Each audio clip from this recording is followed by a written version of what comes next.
दोस्तों आप सभी को दीपावली के महापर्व की बहुत बहुत शुभकामनाएं। माता महालक्ष्मी की कृपा आप पर बनी रहे। देखिए जैसा कि आप सभी को पता है कि हिंदू धर्म का सबसे बड़ा त्योहार होता है दीपावली, जो पूरे 5 दिन तक चलता है। और इसका जो पहला दिन होता है वो होता है धनतेरस। ऐसा माना जाता है कि इस दिन खरीदारी करने से, चाहे वो आप सोना चांदी खरीदें या कोई भी वस्तु खरीदें, उससे हमें कई गुना वृद्धि प्राप्त होती है। तो इस दिन हमें खरीदारी जरूर करनी चाहिए अपने अपने सामर्थ्य के अनुसार। तो आज की वीडियो में मैं आपको धनतेरस की बहुत ही सरल पूजा विधि बताने वाली हूं। तो दोस्तों धनतेरस की पूजा शाम को प्रदोष काल में की जाती है। तो जहां भी आपको पूजा करनी है वहां पर अच्छे से साफ सफाई करके एक चौकी लगाएं। चौकी ऐसी लगाएं कि पूजा करने वाले का मुख उत्तर दिशा की ओर रहे। लाल रंग का वस्त्र हमें उसके ऊपर बिछाना है। खुद भी शुद्ध होकर शुद्ध वस्त्र पहन करके आप इस पूजा को करें। चावलों का आसन देते हुए माता महालक्ष्मी, गणेश भगवान और ऐसी फोटो या प्रतिमा लें जिसमें धनवंतरी भगवान और कुबेर जी दिए गए हों। और देखिए जो आपके घर के मंदिर के लक्ष्मी गणेश हैं उनको भी आप पूजा में विराजमान कर सकते हैं, क्योंकि जो नए लक्ष्मी गणेश हम लाते हैं उनकी पूजा दिवाली वाले दिन की जाती है। घर में कैश रखा हो, चांदी का सिक्का खरीद के लाए हो, सोना चांदी हो, धन हो, उसकी भी पूजा करें। और लक्ष्मी सूचक जो चीजें होती हैं, कौड़ी, कमलगट्टा, घुमती चक्र, उनको भी पूजा में रख लें। और नया बर्तन आप लेकर के आए हो उसे भी आप रख लें पूजा के अंदर, उनका भी आप पूजन करें। साथ में देखिए एक देसी घी का हम दिया जलाते हैं। ये जो दिया है इसे कुबेर दिया बोला जाता है। अगर आपके पास ये नहीं है तो आप किसी भी अन्य धातु का या फिर आप चाहें तो मिट्टी का दिया भी जला सकते हैं। देसी घी का हमें ये दिया लगाना होता है। उसके बाद में हम ऐसे जल का छींटा दे देंगे, स्नान का भाव करा देंगे और वस्त्र कलावा समर्पित कर देंगे सभी को। और उसके बाद में हम सभी को तिलक करेंगे। इस तरीके से देखिए सबसे पहले हम गणेश जी को तिलक करेंगे, उन्हें अक्षत समर्पित कर देंगे। और यहाँ पर माता महालक्ष्मी को, सरस्वती मैया का भी पूजन करेंगे।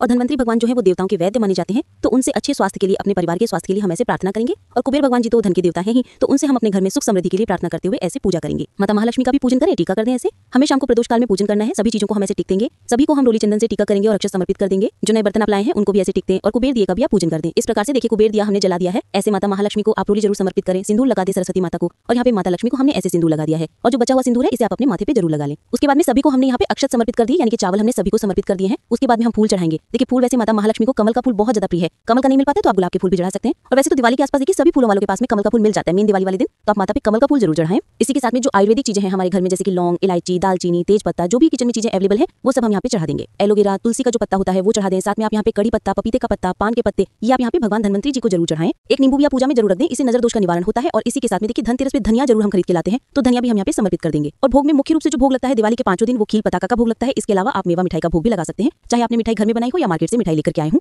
तो हमने यहाँ पे मिठाई का भोग लगा दिया है। ऋतुफल है तो ऋतुफल का भी भोग आप लगा दें। फिर एक जल का लोटा हम चौकी के ऊपर रखते हैं भर के, और हाथ में कुछ अक्षत यानी कि चावल लेकर के, फूल लेकर के यहाँ पे धनतेरस की कथा सुन लेते हैं। जब कहानी देखिए संपूर्ण हो जाती है तो अक्षत हम ऐसे चौकी के ऊपर छोड़ देते हैं, थोड़े से जल के लोटे में डाल देते हैं। उसके बाद में देखिए दिए जलाए जाते हैं। ये सरसों के तेल के दिए जलाए जाते हैं। साथ में एक बड़ा दिया जलाया जाता है जिसे यम का दिया बोला जाता है। तो ये दिए जरूर जलाए जाते हैं। तो इन्हें हम जला करके पूज करके घर में हर स्थान पर इन दियों को जला देंगे। इसके बाद में हम कपूर से आरती कर लेंगे। आप चाहे तो दिया जला के भी आरती कर सकते हैं। जो हमने कुबेर दिया यहाँ पे जलाया ना उसको हमें नहीं हिलाना है, अलग से आप आरती कर लें। इसे हमें शाम को प्रदोष काल में धनतेरस का पूजन करना है।